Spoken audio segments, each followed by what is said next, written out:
Mo Salah has been getting a lot of flake recently in the past couple of weeks, and a lot of people have been criticizing him, which I think he's been getting criticized completely unfairly, and I'll get into that a bit later. But for those who don't know, well, it's no secret that Liverpool have been having a really tough season so far this year. I mean, the expectations were like out of my camera, guys, like all the way here. But who's to blame you when you're buying words for so much money, and then you buy Frimpong, and then you buy Kirkus, and then next thing you know, you're saying, "Hey guys, you know that striker that everybody wanted? The Swedish one who's been banging goals and like Arsenal wanted him. Well, yeah, guess what? Well, we have money for him too." So when you bring in all those types of players and you're just coming off a Premier League championship title, I would say your expectations are pretty in Hollywood Hills, I'd say. Pretty much. Like you're all the way up here. You're on top of the world. You know, you're chilling with the weekend in his Hollywood Hills house and everything like that. You guys are shooting up all these types of things, you know. Life is peak. Life is 2016, right? And so when you bring in all these players and you say, hey, we're going to make the squad even better than it already is, well, people's expectations don't just stay here. They go backseat, back over the screen, under the screen, push through again. And that's the problem, guys. Because, well, that just hasn't been it so far this season. Because Liverpool is now, they're not mid, they are pretty much mid-range in the table this season. And so that's kind of like a process that is really hard for people to expect because that's the real reality of the situation. It's no longer this really high that people expected and things are going to be easy. It's actually the very opposite of that. It's actually very low right now, especially when you see your team tying, your super team that you've paid so much money for, tying against a team like Leeds who just got promoted and nobody really expected to be staying up in the league, and they're tying you and not just 1-1, but they're scoring 3 goals against you. And then you start to look at yourself and you're like, well, what the heck is going on? Because literally though, what is going on? And this is how it kind of ties into the Mo Salah situation, because I feel like he's unfairly getting scapegoated here. And yes, you may be saying, but Jalen, Salah's like he's just not playing good this season. Well, who else is playing good on the team? Realistically, yes, Ekitike started off well, but you know what's actually so surprising?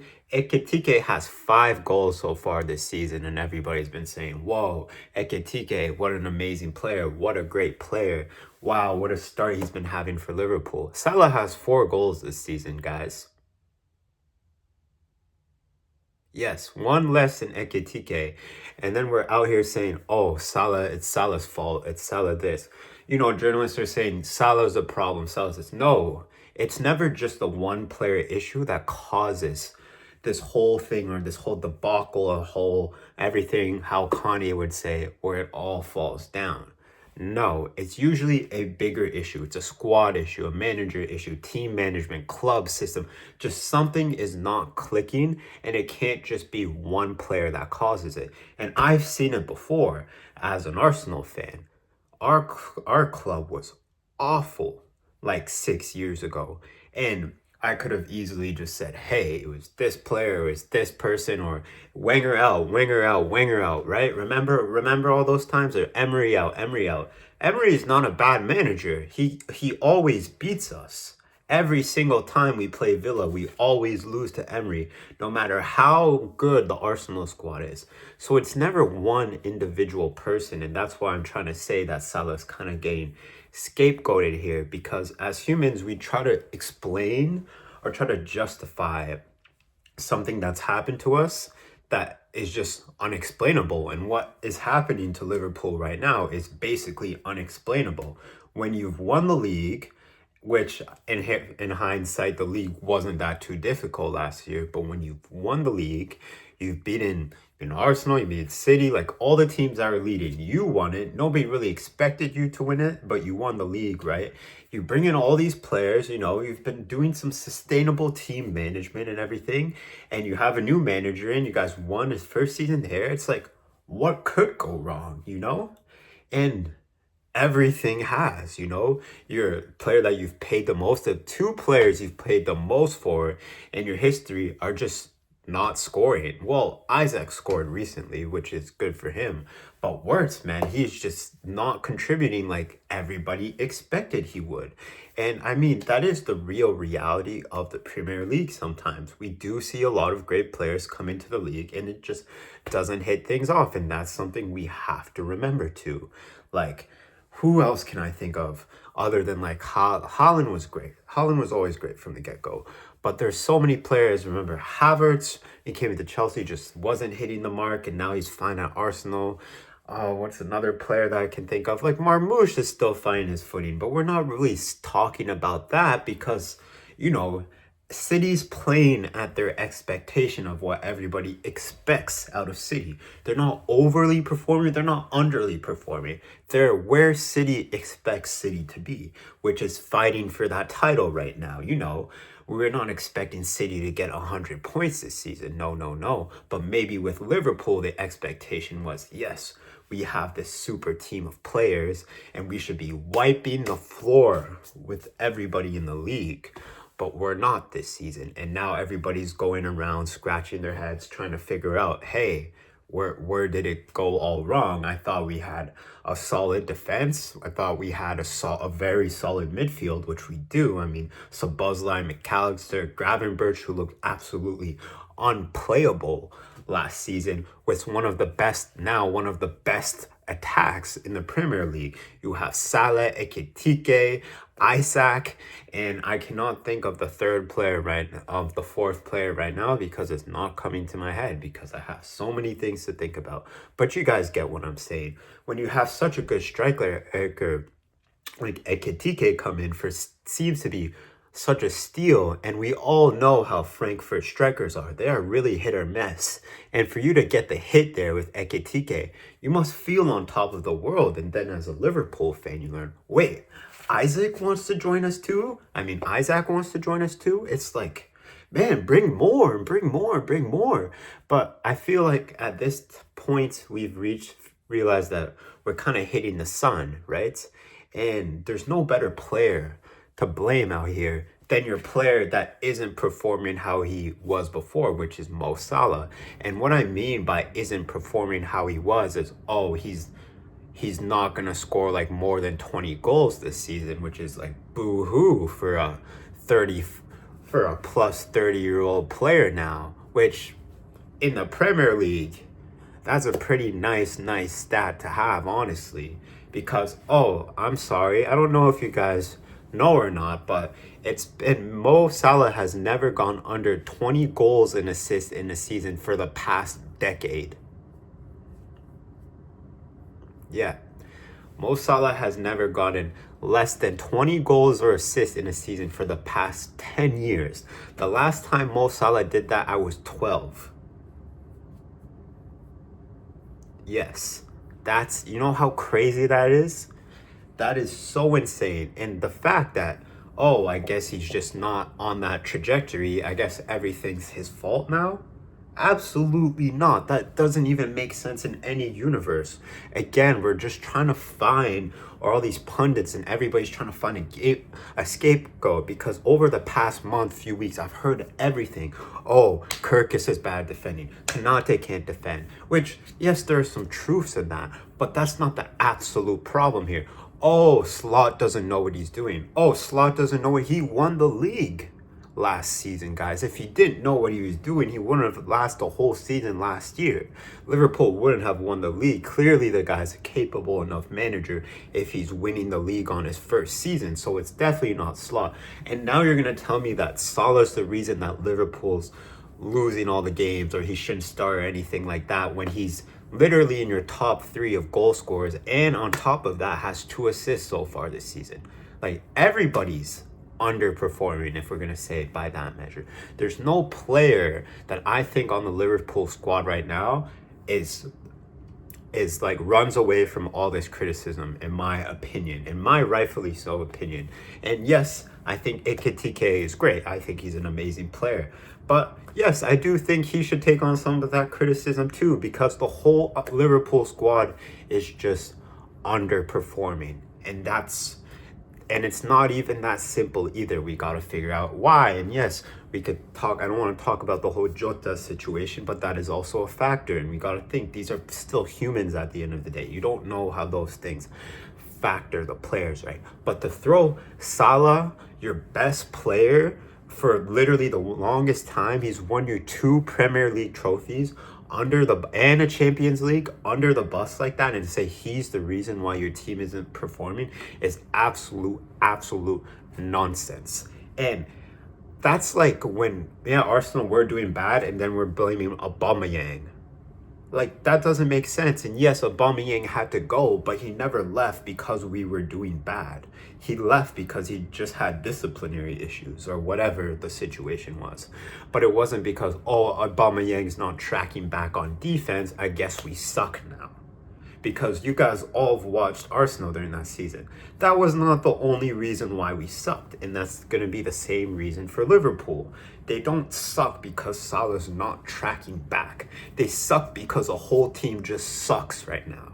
And that's a hard reality to accept as a player and as a fan base, because your expectations were this high. And there's nothing wrong with that, guys. There's nothing wrong with having those expectations. It's just we need to realize that yes, something isn't working, and it's not a specific player. And mind you, a player that has been performing consistently for the past decade with a D, yes, for the past 10 years. And just because he's not performing one season to your standard, he's not even not performing. He's your third highest goal scorer. I have to say it again just to remind people, that is not the reason why your whole team is breaking down. That's like me saying Saka's not tracking back on the wing. I guess that's the reason why we tied Sunderland.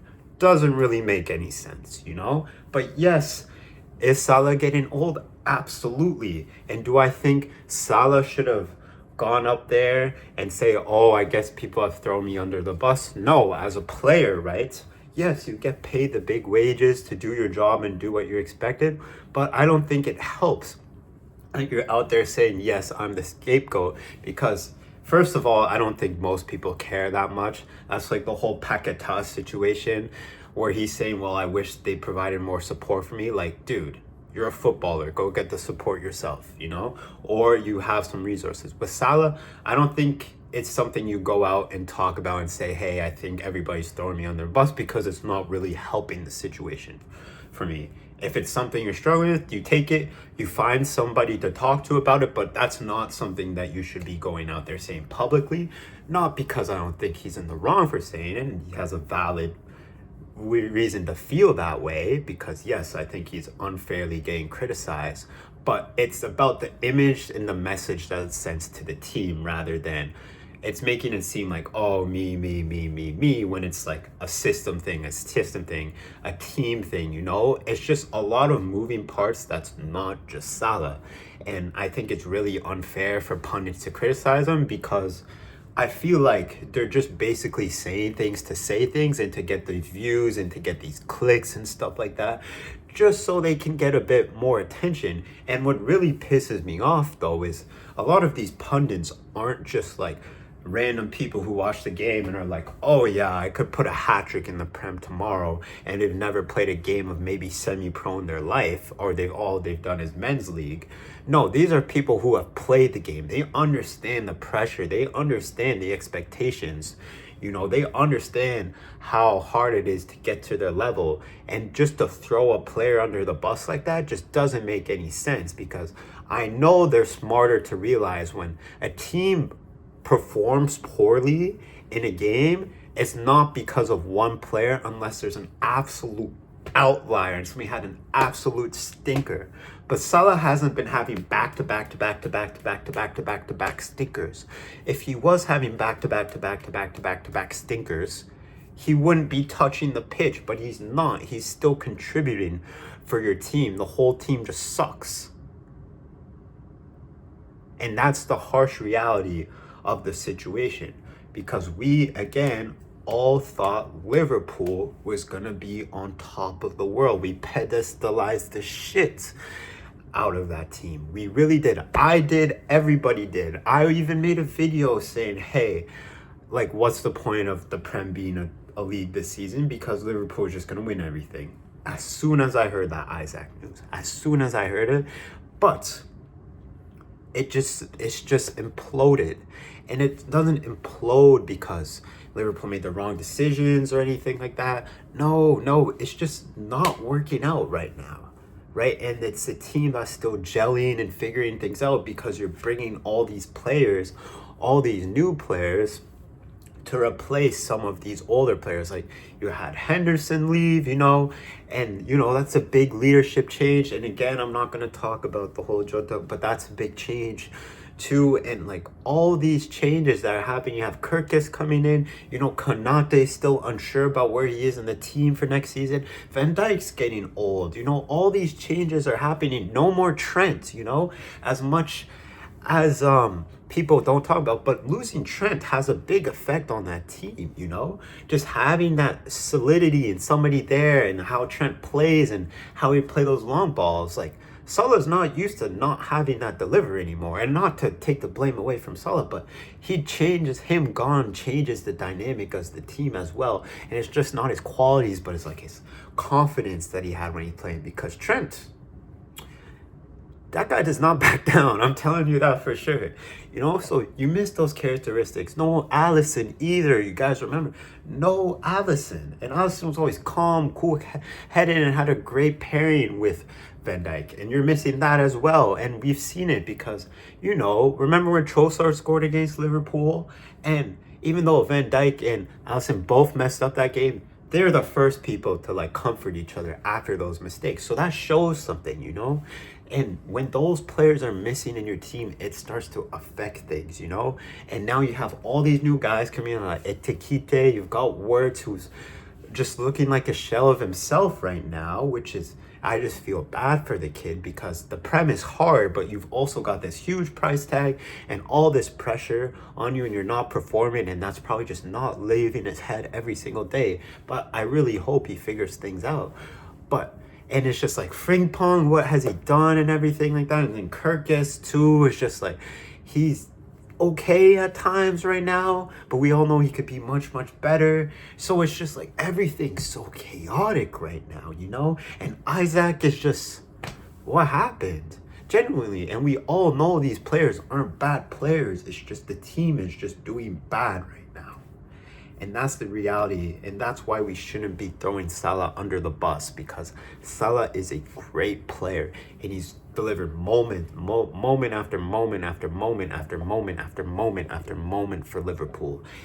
I bet you could ask any Liverpool fan, and you could go to the stadium, you could go to Anfield, ask every single one of them, and they could tell you a moment where Mo Salah actually made them so happy, or where Mo Salah saved them, or where Mo Salah made them go like, whoa, I can't believe we actually have Mo Salah on their team, And then to just say, oh, he's the reason why our team is doing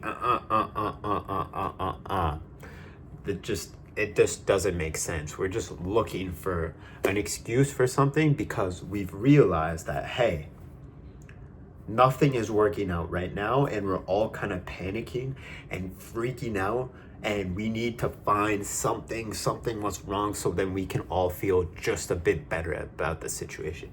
But the true reality is, everything is just going like this, and you're just gonna have to ride it out, Liverpool fans. Literally write it out, and I'm telling you, one day something's just gonna tick, and then you guys will be back like this. You're not gonna get relegated. You guys have too good of a team to get relegated, and if you were, you guys would be back up next season. But no, it's just you guys are too good to be right. You guys are not like a fucking West Ham or a Burnley or Wolves and no. Although it may feel like that, it's just no. You guys aren't even a Man United or a Spurs or anything like that. No, you guys are a great team, and you've got great players. Again, like Salah, it's just like we shouldn't be throwing these players under the bus or criticizing them because again, that's just not helping the team right now. It's not helping anything. When everything's all chaotic here, the last thing you want to do is add more chaos. You want to nag, you want to keep nagging and trying to figure it out. No, let the team, let the management, let the club figure it out. They're getting paid that much for a reason. Pundits aren't getting paid to try to tell the team what they're trying to do. They're not playing football for a reason. They've been out of the game for a while. So we've got to stop throwing players under the bus. We've got to stop telling the club what we think the club should be doing, because if we did, we would all be at that club making the decisions. But clearly we're not, right? We're all just watching the game from our televisions, from our screens, or at the stadiums for a reason. If we were the players that we could go score 5, 10, 15 goals a season, I bet you we'd be there right now, but we're not at the moment, you know? So let's stop throwing players under the bus. Let's stop, again, criticizing. Yes, everybody's open to a bit of criticism. I think he should play this. I think he should cut in more. I think he should cross it more. Or I think he should take his touch a bit forward. Or it'd be nice if he plays his shots lower. Yes, fair enough. You know, we can always improve as humans. But we should stop being like, yes, he's the reason why our team is doing so bad. Because that doesn't get us anywhere. Just look at all that Turkey had to deal with at one point at Lyon. Turkey doesn't do this, Turkey doesn't do that. And now Turkey's at City, and I think Turkey's great, and he's always been great. Quality just doesn't go like this, guys. The only thing that affects a player's game is their age, but Salah's not showing any signs of that. Still, again, top 3 of goals on his team and 2 assists so far this season. It's not a player thing. It's not a Salah thing. And I think it's absolutely disrespectful to be throwing him under the bus like that, or to be saying Salah's the reason why Liverpool is playing bad, because it's not just one player, guys. It's not just one player, and that's what I want to get into your head before this video is over. It's not just Salah. It's a whole Liverpool team thing right now as a group that they need to figure out. They need to regroup. They need to figure out what's working, what's not working. Experiment, which isn't really the time to be doing that because we're getting to business season. It's January, and those games are going to come fast. They're going to come quick, and by the time you close your eyes and open again, season's going to be over, and it's going to be time to go to a World Cup. So it's just a mess right now, but not a mess to be blaming one player only, because again, if you just criticize your best player is not going to perform, and that's just going to affect the team more negatively. Like, let's say we just bench Salah tomorrow, right? And Salah never plays. That's a lot of the opportunity cost of doing that. That's a lot of goals and assists that are potentially just not going to happen this season. So that's clearly not the solution here. Same thing if we bench Ekitike, you know? Again, not the solution here, or Gakpo or anything like that. That's not the solution right now. It's just Liverpool needs to figure out what they need to work on, what's not going to work this season, and just give things time. And unfortunately, the season's just not the season people are going to be expecting. If you guys get Champions League, great. If you don't, oh well, back to the drawing board. Your players, oh well, you guys don't play one Champions League, but you've already won it, and you've won the Prem twice. Boo-hoo. But you still got Wirtz, you still got Isaac, you still all these great players on this contract for a while. So it's like, give them some time to rest, regroup, and then you're back at it again next season. Like, okay, this season just wasn't as good as we expected. It happens. No club is perfect, you know? And that's the problem. We just expected perfection when perfection just clearly didn't show up. And then now we're looking on somebody to blame. We're looking to project the failures. And I just don't think it's fair to do that to Salah. But yeah, let me know what you guys think. I think Salah's great, and I just think the disrespect and all of that, all the pundits are saying, it's just stupid, honestly. And yeah, we just gotta look at the bigger picture sometimes. But yeah, that's it for today. I'll see you guys all tomorrow. Peace.